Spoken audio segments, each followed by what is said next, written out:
ایسا نہیں ہے کہ کوئی جو ہے اسے دولت کی بدہضمی ہو رہی ہو اور کوئی وہ ہے کہ جو بھوکا مر رہا ہو، ایسا نہیں ہے۔ دیکھو ہمارے ہاں انسانی شرافت، انسانی عزت، انسانی پریسٹیج اور انسان کی حقوق بہتر سے بہتر شکل میں موجود ہیں، حریت ہے، آزادی اظہار رائے ہے، سب کچھ ہے۔ یہ کام اگر وہ امت کرے تو اس سے زیادہ خوش نصیب کوئی نہیں۔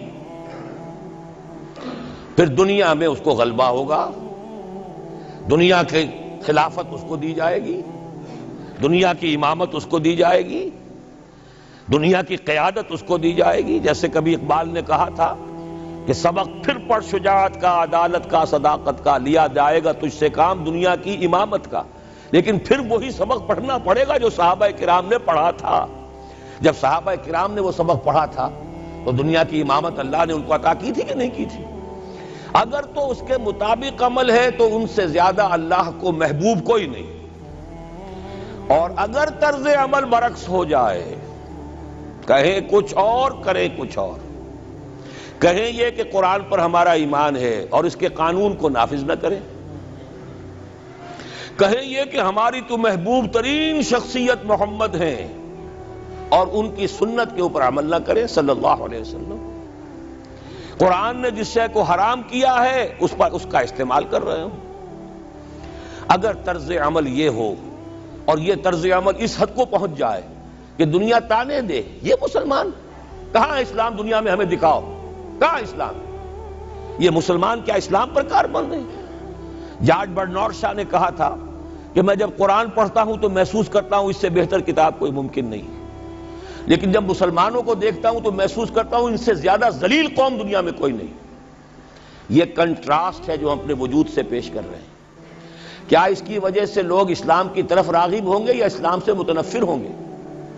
کیا ہمارا منہ ہوتا ہے ہم باہر جاتے ہیں، اسی لیے ہم تو تبلیغ، میں تو کم سے کم وہاں جا کر جو مسلمان کھوئی ہوئی بھیڑیں ہیں امت محمد صلی اللہ علیہ وسلم کی، انہی کو ریکلیم کرنے کی کوشش کرتا ہوں، جیسے کہ حضرت مسیح نے کہا تھا میں تو بنی اسرائیل کے گھرانے کی کھوئی ہوئی بھیڑوں کی تلاش میں آیا ہوں۔ میرا منہ نہیں ہے کہ میں وہاں کسی امریکن سے بات کروں، وہ یہ کہے گا تم اپنا گھر تو سنوارو، فزیشین ہیل تھائی سیلف، تم ایک چھوٹا سا ملک نہیں چلا سکتے، تم نے اس کا بیڑا غرق کر کے رکھ دیا ہے، تم نے اسے کورٹ آف وارڈ بنوا دیا ہے آئی ایم ایف کا۔ ہاں یہاں تو گھڑی گھڑی جو ہے قرقمین آتے ہیں آئی ایم ایف کے اور ورلڈ بینک کے قرقی کرنے کے لیے، ہر روز ایک نئی قرقی ہو رہی ہے، ہر روز جو ہے آج پھر گاڑیوں کا کرایہ بڑھ رہا ہے، بجلی کا کرایہ قرقی ہو رہی ہے۔ عوام کے اندر جو بھی رہا رہ گیا اسے بھی چوسنے کا اور کشید کرنے کے لیے ایک حکومت کو گرا دو وہ تو بدنام کر دی گئی، دوسری حکومت لے آؤ اس کے ہاتھ میں کچھ کام کروا لو، وہ بدنام ہو جائیں گے تو ان کو بھی ہٹا دینا۔ ان کا کیا کھیل ہے؟ یہ کھیل کھیلتے رہیں گے اور اس میں یہ ہے کہ اپنی قرقیاں کرتے چلے جاؤ۔ یہ حال اب کیا میرا منہ ہے کہ میں جا کر وہاں بات کروں؟ تم اپنے گھر کو دیکھو، تم اپنے ملک کو دیکھو، ایک وہ ہے جنہیں تصویر بنا آتی ہے، ایک تم ہو کہ لیا اپنی بھی صورت کو بگاڑ۔ ایک ہی ساتھ تم آزاد ہوئے تھے، ہندو بھی تھے کہ نہیں تھے؟ انہوں نے اس ملک کو بنایا ہے، اپنی معیشت کو، اپنی اکانومی کو اپنی بنیادوں پر، اپنے پاؤں پر، اپنے پیروں پر کھڑا کیا ہے۔ آج جو ہے وہ ایک منی سپر پاور بن چکا ہے، اور وہ کہ ڈرتا تھا پاکستان دو طرف سے ہمیں جو ہے قابو میں کر لے گا۔ پہلے تقریباً 20 برس جو ہیں ہندوستان کے، بھارت کے کانپتے ہوئے گزرے ہیں پاکستان سے، اب 30 برس سے جو صورتحال ہے وہ آپ کو معلوم ہے۔ تو صورت یہ ہے کہ جب کوئی قوم جو امت مسلمہ ہو یہ طرز عمل اختیار کرتی ہے تو عذاب اس پر آتا ہے۔ بڑی کڑوی بات ہے، آج عذاب کفار پر نہیں آ رہا، وہ تو اللہ تعالیٰ ان سے آخرت میں نمٹ لے گا، اور آخرت تو ہے ہمیشہ کی، بڑا سو عذاب تو وہیں کا ہے۔ وَلَعَذَابُ الْآخِرَةِ أَكْبَرُ لَوْ كَانُوا يَعْلَمُونَ۔ دنیا میں کفار پر عذاب آتا تھا جب کوئی رسول بھیج دیا جائے، اب رسول آئے گا نہیں، ایک ایکسیپشن ہے وہ بعد میں بتاؤں گا، لیکن اب دنیا میں جو عذاب آتا ہے وہ مسلمان امت پر آتا ہے۔ اب اس کو چونکہ بات بہت کڑوی ہے، تھوڑا سا میں اس کے اندر آپ کے لیے سمجھنا، حلق سے اتارنا اس کڑوی گولی کا آسان کر دوں۔ دیکھیے ہم سے پہلے بھی ایک امت مسلمہ تھی کہ نہیں؟ ہماری عمر جو ہے امت مسلمہ کی حیثیت سے ابھی 1400 برس ہوئی ہے، 1417 سن ہجری چل رہا ہے نا۔ اس میں آپ اور حضور کی بعثت 12 برس اور، تو 1430 برس سمجھیے، اس لیے کہ اس وقت جب سے کہ وحی کا آغاز ہوا ہے۔ یہ ہماری کل تاریخ ہے، ابھی 1450 برس نہیں ہوئی۔ ہم سے پہلی جو امت تھی 2000 برس تک اسی مقام پر فائز رہی۔ وہ کون تھے؟ بنی اسرائیل۔ وہ موسیٰ کے امتی تھے، ہم محمد کے امتی ہیں علی نبینا و علیہ الصلوۃ والسلام۔ انہیں تورات دی گئی تھی، ہمیں قرآن دیا گیا ہے۔ نبی ہونے کے اعتبار سے افضل ترین نبی، رسول ہونے کے اعتبار سے اکمل ترین رسول، کتاب ہدایت ہونے کے اعتبار سے جامع ترین کتاب، نوع انسان را پیام آخری حامل او رحمت للعالمین۔ یہ اپنی جگہ تقابل ہے، لیکن ایک اور اعتبار سے دیکھیے، عمر اس کی طویل تھی 2000 برس، ہماری ابھی 1400 برس ہوئی۔ اور دوسری بات، اس امت میں 1400 برس تک کوئی وقت ایسا نہیں گزرا کہ کوئی نبی موجود نہ ہو۔ سینکڑوں نبی آئے۔ شروع ہوئی ہے 1400 قبل مسیح میں، جب تورات دی گئی حضرت موسیٰ کو، اور آپ کو معلوم ہے اس وقت 2 رسول تھے، موسیٰ بھی اور ہارون بھی علیہ الصلوۃ والسلام۔ پھر حضور کی حدیث بخاری شریف میں موجود ہے، کانت بنو اسرائیل تسوسہم الانبیاء کلما ہلک نبی خلفہ نبی۔ بنی اسرائیل کی سیاست اور حکومت جو ہے انبیاء کے ہاتھ میں ہوتی تھی۔ جب بھی کوئی نبی فوت ہوتا تھا دوسرا نبی اس کا قائم مقام، اس کا جانشین ہو جاتا تھا، جیسے داؤد کے بیٹے سلیمان۔ آخری جو نبی آئے ان کے ہاں وہ حضرت مسیح، اور ان کے ہم عصر حضرت یحییٰ علیہ الصلوۃ والسلام۔ تو یوں سمجھیے 2 سے شروع ہوا، 2 پر ختم ہوا، موسیٰ و ہارون، عیسیٰ و یحییٰ، درمیان میں 1400 برس، اور کوئی وقت ایسا نہیں ہے جب کہ کوئی نبی موجود نہ ہو۔ کیسی امت تھی! اسی لیے میں نے آپ کو بتایا، قرآن مجید میں سورہ بقرہ میں 2 جگہ فرمایا ہے، یا بنی اسرائیل اذکروا نعمتی التی انعمت علیکم وانی فضلتکم علی العالمین۔ چھٹا رکوع بھی شروع ہوتا ہے اسی آیت سے سورہ بقرہ کا، اور 15واں رکوع پھر شروع ہوتا ہے اسی آیت سے۔ اے بنی اسرائیل، میرے اس انعام و اکرام کو یاد کرو جو میں نے تم پر کیا، اور میں نے تو تمہیں تمام جہان والوں پر فضیلت دی تھی۔ لیکن وہی بنی اسرائیل جب ان کا طرز عمل کیا ہوا، شریعت کو پس پش ڈال دیا، نبذ فریق من الذین اوتوا الکتاب کتاب اللہ وراء ظہورہم مثل الذین حملوا التوراۃ ثم لم يحملوها كمثل الحمار يحمل اسفارا۔ کتاب سے ناطا توڑ لیا، بس اس کو مقدس کتاب بنا کر رکھ دیا، نہ پڑھنا، نہ سمجھنا، نہ اس پر عمل کرنا، جیسے ہم کرتے ہیں۔ ایصال ثواب کی محفلوں میں کام آتا ہے، یا بچیوں کو وہ جہیز میں دینے کے کام آتا ہے، یا قرات کی محفلیں ہوتی ہیں، مقابلے ہوتے ہیں۔ اللہ اللہ خیر صدہ قرآن مجید سے ہمارا کیا سروکار رہ گیا ہے۔ بآیاتش ترا کار جزی نیست کہ از یاسین او آسا بمیری۔ عیاشیاں کرتے تھے، بدماشیاں کرتے تھے، غلط کام کرتے تھے، لیکن انہیں خیال یہ تھا کہ ہم چونکہ ابراہیم کی نسل سے ہیں، موسیٰ کی امت میں سے ہیں، نحن ابناء اللہ واحباؤہ، ہم تو اللہ کے بیٹوں کے مانند بڑے چہیتے ہیں۔ اسی پر اللہ نے فرمایا فَلِمَ يُعَذِّبُكُمْ بِذُنُوبِكُمْ بَلْ أَنْتُمْ بَشَرٌ مِّمَّنْ خَلَقَ۔ ایسے ہی تم چہیتے اور لاڈلے ہو تو اللہ تعالیٰ تمہیں عذاب کیوں دیتا رہا ہے؟ تمہیں نیبوکڈنیزر کے ہاتھوں پٹوایا 600 قبل مسیح میں، یوں سمجھیے تقریباً وسط میں آتا ہے یہ معاملہ۔ 1400 قبل مسیح میں تورات دی گئی، اور سمجھیے کہ ایک مسیحی میں حضرت مسیح آ رہی ہے 30 سن عیسوی میں، ان کے درمیان تقریباً وسط میں اشیریوں کے ہاتھوں پٹوایا اور بابلیوں کے ہاتھوں پٹوایا۔ بخت نصر جس کو کہتے ہیں، نیبوکڈنیزر، 6 لاکھ یہودی اس نے قتل کیے یروشلم میں، 6 لاکھ کو قیدی بنا کر لے گیا، ہیکل سلیمانی گرا دیا گیا جو کہ ان کا کعبے کے درجے میں تھا، اور یہ کہ کوئی ایک متنفس نہیں بچا یروشلم میں، کوئی 2 اینٹیں سلامت نہیں رہی۔ انہیں لے گیا بیبیلونیا میں، کیپٹیوٹی، پیریڈ آف کیپٹیوٹی۔ وہاں سے واپس آئے، توبہ کی انہوں نے، حضرت عزیر علیہ السلام کی دعوت توبہ جو ہے، توبہ کی منادی کے نتیجے میں، تو پھر اللہ نے انہیں ایک موقع اور دیا، اور ان کی ایک بڑی عظیم سلطنت قائم ہوئی، مکابی سلطنت، اور پھر ٹیمپل جو ہے دوبارہ بنا. یہ جو سیکنڈ ٹیمپل کہلاتا ہے، دوسری تعمیر جو ہوئی ہیکل سلیمانی کی، اس کو بھی پھر دوبارہ جب ان کے ہاں وہی لچھن آئے، میں تجھ کو بتاتا ہوں تقدیر امم کیا ہے، شمشیر و ثنا اول، طاؤس و رباب آخر. جب وہی لچھن ہو گئے پھر عذاب کے کوڑے پڑے، پہلے گریکس کے ذریعے، یونانیوں کے ذریعے، پھر رومنز کے ذریعے، اور سن 70 عیسوی میں وہ دوسرا ہیکل سلیمانی بھی مسمار کر دیا گیا اور انہیں فلسطین سے نکالا دے دیا گیا. نکل جاؤ یہاں سے. تقریباً یوں سمجھئے کہ 1917 تک، سن 70 سے 1917 تک کتنے ہو گئے؟ 1850 برس ہو گئے تقریباً. 1850 برس یہ لوگ پھر فلسطین میں داخل نہیں ہو سکے، اور وہ ہیکل سلیمانی آج تک بھی پڑا ہوا ہے منہدم، سوائے اس کی ایک دیوار کے جسے یہ ویلنگ وال کہتے ہیں. وہاں جاتے ہیں، رو دھو کر آ جاتے ہیں. اب تو خیر ان کا قبضہ ہے، جانا آنے کا سوال نہیں رہا، ورنہ 1967 سے پہلے بھی اجازت لے کر جاتے تھے، ماتم کر کے آ جاتے تھے.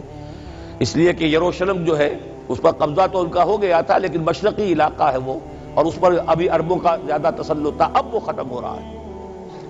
معلوم ہوا کہ وہی قوم جو ہے، جو چہیتی بھی تھی، لاڈلی بھی تھی، خیر الامم تھی، انی فضلتکم علی العالمین کا مصداق تھی، جس پر انعامات تھے، اکرام تھا، جنہیں حضرت داؤد اور سلیمان کی سی حکومتیں دی گئیں، ان سب کا معاملہ کیا ہوا؟ غلط عمل کی وجہ سے، برعکس رویے کی وجہ سے.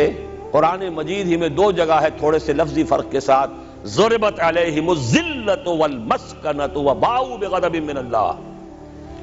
ان پر ذلت تھوپ دی گئی، ذلیل کر دیے گئے. 1850 برس تک، پہلے 150 برس تک کیپٹیوٹی میں رہے تھے، اب 1850 برس تک جسے یہ ڈائسپورا کہتے ہیں اس میں رہے. روتے تھے، یاد کرتے تھے اپنی فلسطین کی سرزمین کو کہ ہم وہاں سے نکالے گئے ہیں. وہ بھی حضرت عمر نے اجازت دی تھی جا کر، جبکہ یروشلم جو ہے ہینڈ اوور کیا ہے وہاں کے عیسائیوں نے، حضرت عمر کے حوالے کیا ہے رضی اللہ تعالی عنہ. تو حضرت عمر نے انہیں آ کر زیارت کرنے کی اجازت دی، ورنہ زیارت کی اجازت بھی نہیں تھی. عیسائیوں نے روکا ہوا تھا، نو جیو کوڈ انٹر جیروشلم. اور وہ جو معاہدہ کیا تھا عیسائیوں نے حضرت عمر سے، یہ ان کی طرف سے شرط تھی کہ آپ یہاں یہودیوں کو آباد ہونے کی اجازت نہیں دیں گے، لیکن کم اینڈ وزٹ، آئیں، زیارت کریں اور جائیں، لیکن یہاں آباد نہیں ہوں گے. یہ قوم جو اونچی تھی، بڑی تھی، فضلتکم علی العالمین تھی، لیکن وہی قوم ضربت علیہم الذلۃ والمسکنۃ وباؤوا بغضب من اللہ، اللہ کے غضب کو لے کر لوٹی. یہ ہے اصل میں وہی معاملہ جو آج ہمارے ساتھ ہے. اللہ کا قانون تو غیر جانبدار ہے. وَلَن تَجِدَ لِسُنَّتِ اللَّهِ تَحْوِيلًا وَلَن تَجِدَ لِسُنَّتِ اللَّهِ تَبْدِيلًا. اللہ کا قانون قوموں اور امتوں کے لیے بدلتا نہیں. وہی صورت ہے، ہمیں بھی کہا گیا کنتم خیر امت اخرجت للناس، تم بہترین امت ہو جسے دنیا والوں کے لیے نکالا گیا ہے. تمہارا کام کیا ہے؟ ہم تو جیتے ہیں کہ دنیا میں تیرا نام رہے، کہیں ممکن ہے کہ ساقی نہ رہے، جام رہے. ہمارا کام تو تھا اس اسلام پر عمل کرے اور دنیا کو دعوت دے، اپنے عمل میں بھی گواہی دے، آؤ دیکھ لو ہم جو کچھ کہہ رہے ہیں یہ تھیوری نہیں ہے، یہ صرف لفاظی نہیں ہے، یہ شاعری نہیں ہے. اگر محمد رسول اللہ نے فرمایا صلی اللہ علیہ وسلم سید القوم خادمہم، آؤ دیکھ لو مدینے میں ہمارا خلیفہ عمر فاروق خادم ہے کہ نہیں ہے؟ کیا کوئی بادشاہ ہے؟ کیا اس نے کوئی محل بنایا ہے؟ کیا اس کے لیے کوئی خدم و حشم ہے؟ کیا اس کے لیے کوئی باڈی گارڈ ہے؟ کچھ بھی نہیں. جیسی جھونپڑیاں دوسروں کی ہیں ویسی جھونپڑا اس کا ہے. جیسے پیبند لگے ہوئے کپڑے دوسروں کے ہیں، بلکہ دوسروں کے بہتر بھی ہوں گے، اس کے کپڑوں میں پیبند لگا ہوا ہے. اس کے نام سے قیصر و کسریٰ کے درباروں میں لرزہ ہے، لیکن اس کی سادگی کا عالم یہ. آؤ دیکھو، see with your own eyes, come here, see it. یہ اگر ہم کرتے اور کر سکتے، جب تک کرتے رہے تو ہم سے اونچا کوئی نہیں، اللہ کا ہم سے بڑھ کر محبوب کوئی نہیں، ہم سے زیادہ امت مرحومہ اور کوئی نہیں. لیکن جب ہم نے برعکس روش اختیار کی تو کیا ہوا؟ جیسے انہیں پٹوایا گیا تھا ایشورینز کے ہاتھوں، ہمیں پٹوایا گیا سب سے پہلے جو صلیبیوں کے ہاتھوں، کروسیڈرز. کئی لاکھ مسلمان قتل ہوا کروسیڈز کے اندر. جب پہلی مرتبہ عیسائیوں نے قبضہ کیا یروشلم پر، تقریباً 90 برس 88 برس عیسائیوں کے قبضے میں رہا ہے، اب وہ دوبارہ چلا گیا یہودیوں کے قبضے میں۔ اس وقت جو ہے اتنا قتل عام ہوا تھا عربوں کا اور مسلمانوں کا یروشلم میں کہ جب فاتحین کے گھوڑے داخل ہوئے ہیں شہر کے اندر تو گلیوں کے اندر ان کے گھٹنوں تک خون کی نہر بہہ رہی تھی۔ اس کے بعد آیا فتنہ تاتار، کروڑوں مسلمان قتل ہوئے، یہ لاکھوں کی بات نہیں ہے، کروڑوں مسلمان۔ پورا روسی ترکستان کا علاقہ ختم ہوا، افغانستان ختم ہوا، ایران ختم ہوا، عراق ختم ہوا، 4 عظیم مملکتیں۔ اور آخری خلیفہ بنو عباس کا وہ گھسیٹ کر نکالا گیا اپنے محل سے، مستعصم باللہ۔ ویسے تو نسل تو حضور کے چچا کی نسل سے تھا، عباسی تھا، حضرت عباس رضی اللہ تعالی عنہ کی نسل سے ہے، مستعصم باللہ، لیکن اس کو گھسیٹ کر نکالا گیا ایک جانور کی کھال کے اندر لپیٹ کر، اور تاتاریوں نے اپنے گھوڑوں کے سموں تلے اسے کچل دیا۔ وہ دن اور آج کا دن پھر امت مسلمہ کی قیادت عربوں سے چھین لی گئی۔ اس کے بعد اللہ نے پھر کرم فرمایا، پھر کچھ اولیاء اللہ کے ذریعے سے، کچھ صوفیاء کے ذریعے سے اتنا بڑا معجزہ ہو گیا، جیسا کہ حضرت عزیر علیہ السلام کے ذریعے سے ہوا تھا کہ یہود میں دوبارہ انابت اللہ، توبہ کا جذبہ پیدا ہو گیا۔ ایسے ہی کچھ صوفیاء کرام کے ذریعے سے، نیک لوگوں کے ذریعے سے، اللہ والوں کے ذریعے سے، وہی تاتاری جنہوں نے کروڑوں مسلمانوں کو قتل کیا تھا خود مسلمان ہو گئے۔ ہے آیا فتنہ تاتار کے افسانے سے، پاسباں مل گئے کعبے کو صنم خانے سے۔ پھر غلبہ ہوا، پھر ترکوں کی عظیم حکومت قائم ہوئی، ترکان تیموری، Terken Usmani, Terken Seljuqi, Terken صفوی۔ عرب تو معزول ہو گئے تھے، لیکن ترکوں کی زیر قیادت پھر گریٹ آٹومان امپائر میں قائم ہوئی۔ اس کے بعد پھر جب وہ ترکوں کے اندر بھی وہی بادشاہت، وہی عیاشیاں، وہی محل بن رہے ہیں، وہی جو ہے توپ کاپی محل جا کر دیکھ لیجئے، وہی عیاشیاں شروع ہو گئی، وہی اللے تللے ہو گئے، وہی ظلم شروع ہو گئے، تو پھر اللہ نے دوبارہ پھر ہمیں یورپی اقوام کے ہاتھوں ذلیل کیا، کہیں انگریزوں کے غلام، کہیں فرانسیسیوں کے غلام، کہیں اطالویوں کے غلام، کہیں ولندیزیوں کے غلام۔ پورا عالم اسلام اس صدی کے آغاز میں پہلی جنگ عظیم کے بعد پورا عالم اسلام غلامی میں تھا، سوائے نجد کا ایک علاقہ تھا کہ نجد میں ابھی تیل برآمد نہیں ہوا تھا، ورنہ سب سے پہلے پنجے وہاں گڑتے، وہاں ریت میں جا کے لینا کیا تھا۔ باقی تو یہ ہندوستان غلام ہے، انڈونیشیا غلام ہے، سب کے سب یہ جاوا، سماٹرا، چلتے جائیے سب غلام ہیں۔ اس کے بعد ایران چاہے براہ راست غلامی نہیں تھی لیکن انگریزوں کے انتداب میں تھا، کنٹرول انہی کا تھا۔ عراق پر انگریزوں کا کنٹرول تھا۔ اسی طریقے سے یہ ساری جو عرب مملکتیں ہیں یہ انگریزوں کے زیر اثر تھی، اور یا یہ کہ فرانسیسیوں کے زیر اثر تھی۔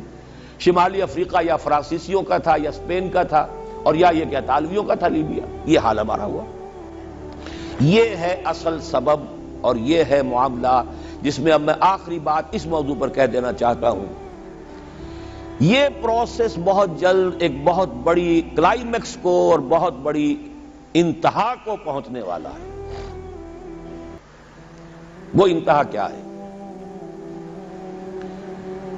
دیکھیے، میں نے جو کہا تھا کہ ایک استثناء ہے، ایک قوم، ایک امت ایسی ہے کہ جس نے اپنے رسول کو رد کیا اور اسے ہلاک نہیں کیا گیا۔ حضرت نوح کی قوم غرق، حضرت ہود کی قوم ختم، حضرت صالح کی قوم ختم، حضرت شعیب کی قوم ختم، آل فرعون ختم۔ یہود وہ امت ہے کہ معزول تو ہو گئی، جیسے ہی حضور آ گئے قرآن لے کر معزول ہو گئے۔ وہ جیسے کوئی ایک منصب ہے، اس منصب سے معزول کر دیے گئے، قتل نہیں کیا گیا، انہیں زندہ رکھا گیا۔ منصب تو اب قرآن آ گیا، محمد الرسول اللہ آ گئے صلی اللہ علیہ وسلم، اور کعبے کے گرد ایک نئی امت۔ وَكَذَلِكَ جَعَلْنَاكُمْ أُمَّةً وَسَطًا لِتَكُونُوا شُهَدَاءَ عَلَى النَّاسِ وَيَكُونَ الرَّسُولُ عَلَيْكُمْ شَهِيدًا۔ اگرچہ یہ امت 600 برس قبل قتل اور ختم ہونے کی مستحق ہو چکی تھی۔ کیوں؟ 600 برس قبل آئے تھے حضرت مسیح علیہ السلام، اور قرآن میں بھی ہے اور موجودہ بائبل میں بھی ہے کہ حضرت مسیح کو اسرائیل ہی کی طرف بھیجا گیا۔ صرف سورہ آل عمران میں ہے رسولاً الی بنی اسرائیل، یہ تو صرف محمد الرسول اللہ صلی اللہ علیہ وسلم ہیں جنہیں پورے عالم انسانیت کی طرف بھیجا گیا. کوئی اور رسول تمام انسانوں کے لیے مبعوث نہیں ہوا.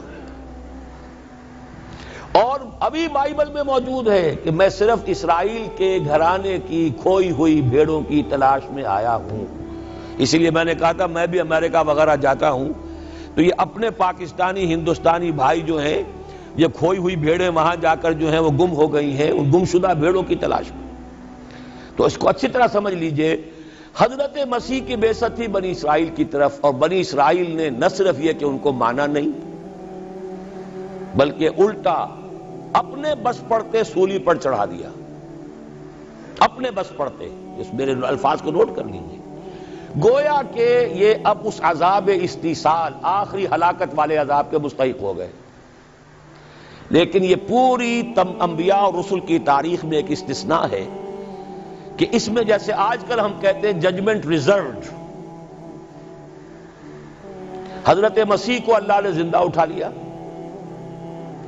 یہود کے اوپر لعنت تو کر دی، ختم نہیں کیا. سمجھ رہے ہیں میری بات کو؟ سن 70 سے ان پر عذاب آیا، حضرت مسیح سن 33 عیسوی میں اٹھائے گئے. سن 70 میں عذاب آ گیا ٹائٹس رومی کے ہاتھوں، وہ ہیکل سلیمانی بھی پھر دوبارہ گر گیا اور انہیں نکال دیا گیا ڈائسپورا سن 70 سے. لیکن ختم نہیں کیا گیا. یہ استثناء ہوا ہے. کیوں ہوا ہے؟ یہ بات پھر دوسری میری آج کی گفتگو میں بڑی کڑوی بات ہے، بہت کڑوی بات ہے. یہ جو دوسری امت جو جس سے کہ میں اور آپ ہیں، اور جو بہترین امت ہے، کنتم خیر امت، یہ جب طرز عمل وہی اختیار کرے گی جو یہودیوں نے کیا تھا، ان کو سزا ان ملعونوں کے ہاتھوں دلوائی جائے گی. بات سمجھ لیجئے میری. آپ کو معلوم ہے پھانسی کا پھندا کون ڈالتا ہے؟ چوڑا. اور ہندوستان میں مجھے بتایا مولانا امین حسن اصلاحی صاحب نے، وہ مشرقی یو پی سے ان کا تعلق ہے، اعظم گڑھ سے، کہ ہمارے علاقے میں یہ رواج تھا کہ اگر کوئی راجپوت شخص کوئی بہت گھناؤنا کوئی کام کرتا تھا تو اس کو جوتے لگواتے تھے چمار کے ہاتھوں. راجپوت کے سر پر راجپوت کا جوتا پڑا تو چلیے جوتا تو ہے لیکن ہے تو راجپوت کا. لیکن جب راجپوت کے سر پر چمار کا جوتا پڑتا تھا، جسے انگریزی میں ہم کہتے ہیں to add insult to injury, ایک تو تکلیف ہو رہی ہے جوتے کی اور ایک انسلٹ ہو رہی ہے کہ چمار کا جوتا ہے، تو یہ گویا کہ بدترین سزا ہو گئی. یہ امت جتنی اونچی ہے، جس کے رتبے ہے سوا، اس کی سوا مشکل ہے. جس کا مقام بلند ہے اسی اعتبار سے ان کو پھر سزا بھی سخت ملتی ہے. صاف فرما دیا اللہ تعالیٰ نے سورہ احزاب میں، اے نبی کی بیویوں تم عام لوگوں کی طرح نہیں ہو، لستم کاحد من النساء، لستن کاحد من النساء. اگر تم نے کوئی غلط حرکت کی دوہرا عذاب ملے گا. اور بات صحیح ہے، جن کے رتبے ہیں سوا ان کی سوا مشکل ہے. اس امت کو عذاب کے کوڑے مارنے والی قوم وہ ملعون اور مغضوب علیہم قوم ہے، جس کے لیے قرآن مجید 2 دفعہ کہتا ہے ضربت علیہم الذلۃ والمسکنۃ وباؤوا بغضب من اللہ. اور یہ کوڑے بہت زبردست شکل میں ابھی آنے والے ہیں. میری بات اب آپ نے سمجھ لی؟ کیوں رکھا گیا یہود کو؟ یہ جلاد کیوں سنبھال کے رکھے گئے؟ انہیں بھی سزا دی گئی. اس صدی میں بھی ہٹلر کے ہاتھوں میں بھی 6 ملین 60 لاکھ اس نے ختم کیے. ان پر تو سزا کا سلسلہ چلتا رہا. ایکسٹرمینیٹ نہیں کیا، ختم نہیں کیا، باقی رکھا ہے. اس لیے کہ ان کو کوڑا بنا کر امت مسلمہ کی پیٹھ پر مارنا ہے کہ تمہارا رتبہ، تم محمد کے امتی صلی اللہ علیہ وسلم، ہمارے آخری رسول، ہمارے اکمل رسول، ہمارے خاتم النبیین، خیر البشر، اور ان کی امت ہو کر تمہارا حال یہ ہے. تو تم سزا کے مستحق جو ہو، وہ سزا ہے کہ جو اچھی طرح سمجھ لیجئے ہماری حال جو اس صدی کے آخر میں شروع میں ہوا تھا کہ تمام مسلمان غلام. اس غلامی کے اوپر جو مزید کوڑا تیار ہوا 1917 میں بالفور ڈیکلریشن کے ذریعے سے برطانیہ نے اجازت دے دی کہ یہودی آ سکتے ہیں، اب فلسطین میں آ کر آباد ہو سکتے ہیں. وہ مکان خرید سکتے ہیں، جائیداد خرید سکتے ہیں، زمینیں خرید سکتے ہیں۔ 1971 اس پر اندیشہ تھا کہ کہیں اگر خلیفہ عثمانی نے جہاد کا اعلان کر دیا، اس لیے کہ سلطان عبد الحمید کو بڑی سے بڑی رشوتیں پیش کر کے دیکھ لیا تھا انہوں نے، کہ یہ جو ہمارے اوپر پابندی ہے کہ ہم فلسطین میں آباد نہیں ہو سکتے، جو کہو ہم تمہیں دولت دینے کو تیار ہے، یہ پابندی ختم کر دو۔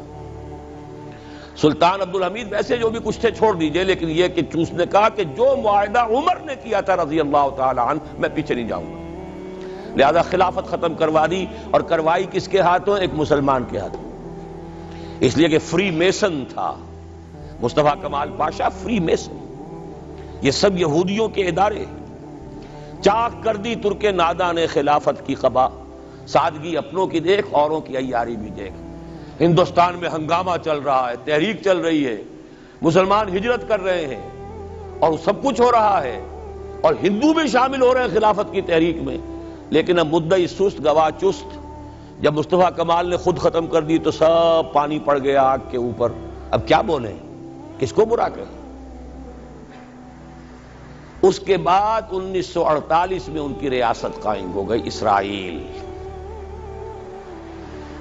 کتنے برس بعد؟ ریاست تو خیر اس وقت بھی ان کی نہیں تھی جبکہ ٹائٹس نے ختم کیا ہے، وہ تو بہت پہلے کی بات تھی، تقریباً 2000 سال بعد اسرائیل۔ 1967 میں جنگ کروائی، اور یہ بالکل صدام کی طرح کا مسئلہ تھا۔ 1967 کی جنگ میں ایک سازش تھی، انہوں نے بطور مہرہ استعمال کیا جمال عبد الناصر کو، جس نے اچانک جو ہے ایلات کی بندرگاہ کو بلاک کر دیا۔ 1967 اس پر جھپٹا مارا ہے اسرائیل نے، ادھر سے سینائی لے لیا، ادھر سے گولان ہائٹس لے لیے، ادھر سے جو ہے West Bank of Jerusalem, West Bank of Jordan لے لیا۔ یہ 67 کی بات ہے۔ پھر عالم عرب میں ایک ملک ذرا نکلنے لگا تھا کہ شاید ایک کے پاس پیسہ بہت تھا، لیبیا کے پاس، وہ مدد کر سکتا تھا کسی مسلمان ملک کی کہ وہ ایٹم بم بنا لے۔ دو ملک ایسے تھے، ایک غیر عرب، ایک عرب۔ عراقیوں کے پاس کچھ صلاحیت معلوم ہو رہی تھی کہ کچھ دانت شاید نکل آئیں، جیسے دودھ کے دانت ہوتے ہیں تو شاید ایٹمی دانت نکل آئیں، وہ برکس ان کا نکالا ہے۔ ایک دفعہ جا کر آپ کو یاد ہوگا ہوائی جہاز گئے اور سب کا تہس نہس کر کے آ گئے، اور وہ سخت جان قوم نکلی، انہوں نے پھر کچھ بنا لیا، تو پھر وہی 100 دام جال، پھر وہ 100 دام جو ہے جال کی شکل بچھا کر، اور جو پھنسایا ہے تو اگلا پچھلا کھایا پیا سارا اگلوا لیا۔ نتیجہ کیا نکلا؟ جنگ خلیج کے بعد اب عالم عرب پورا کا پورا اسرائیل کے سامنے سرنگوں ہے، وہ شاہ حسن ہو یا شاہ حسین ہو، کچھ تو پہلے ہی اپنے تھے، چاہے شاہ فہد ہوں اور چاہے حسنی مبارک ہوں، اب رہ کون گیا؟ اس سے بڑی ذلت کوئی ہے؟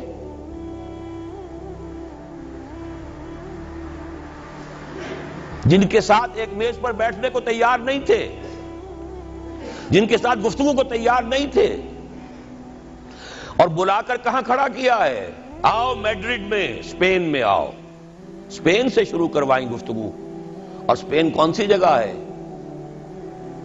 مسلمانوں کا دنیا میں سب سے بڑا قبرستان، جہاں 800 برس حکومت کی اور پھر ایک ایک بچہ ختم کر دیا گیا، نام و نشان مٹا دیا گیا۔ 1492 میں فال آف گرینیڈا ہوا ہے، سقوط غرناطہ، اور 1992 میں ٹھیک 500 برس بعد یہ نیگوسیشن شروع ہوئی ہیں میڈرڈ کے اندر۔ اور اب جو صورتحال ہو رہی ہے، آپ اخبارات میں پڑھ رہے ہوں گے، وہ نام نہاد صلح کو توڑنے کے اوپر تلا بیٹھا ہوا اسرائیل۔ کیا ہوگا؟ ابھی میں ادھر جانا نہیں چاہتا۔ بہت بڑا ہنگامہ آ رہا ہے، بہت بڑا ہنگامہ آ رہا ہے، اور سب سے بڑا یہ عذاب کا کوڑا جو ہے یہودیوں کے ہاتھوں کس پر پڑے گا؟ عربوں پر۔ کیوں پڑے گا؟ اس لیے پڑے گا کہ اس امت مسلمہ میں عربوں کی فضیلت سب سے اونچی ہے، اصول تو وہی ہے، جن کے رتبے ہیں سوا ان کی سوا مشکل ہے۔ عرب کون ہیں؟ جن میں سے حضور تھے صلی اللہ علیہ وسلم۔ یہ رتبہ بلند ملا جس کو مل گیا، ہر مدعی کے واسطے دار و رسن کہاں۔ عرب کون ہیں؟ جن کی مادری زبان میں اللہ کا کلام ہے۔ مجھے اور آپ کو 100 پاپڑ بیلنے پڑیں گے قرآن کو سمجھنے کے لیے، ہماری بہت عظیم اکثریت تو پھر بھی نہیں سمجھ سکے گی، ترجمے پڑھ لے گی زیادہ، اور کیا کرے گی؟ ان کی مادری زبان۔ انہوں نے جب پیٹھ دکھائی اور اس صدی میں کولونیل رول سے آزاد بظاہر ہو جانے کے باوجود کسی نے قبلہ راست کردم، کسی نے وہ قبلہ کر لیا واشنگٹن کی طرف، کسی نے کر لیا ماسکو کی طرف، تو بدترین سزا کے وہی مستحق ہیں۔ اور جان لیجئے کہ وہ ہولوکاسٹ مڈل ایسٹ میں آنے والا ہے، آرمگڈون، الملحمۃ العظمی۔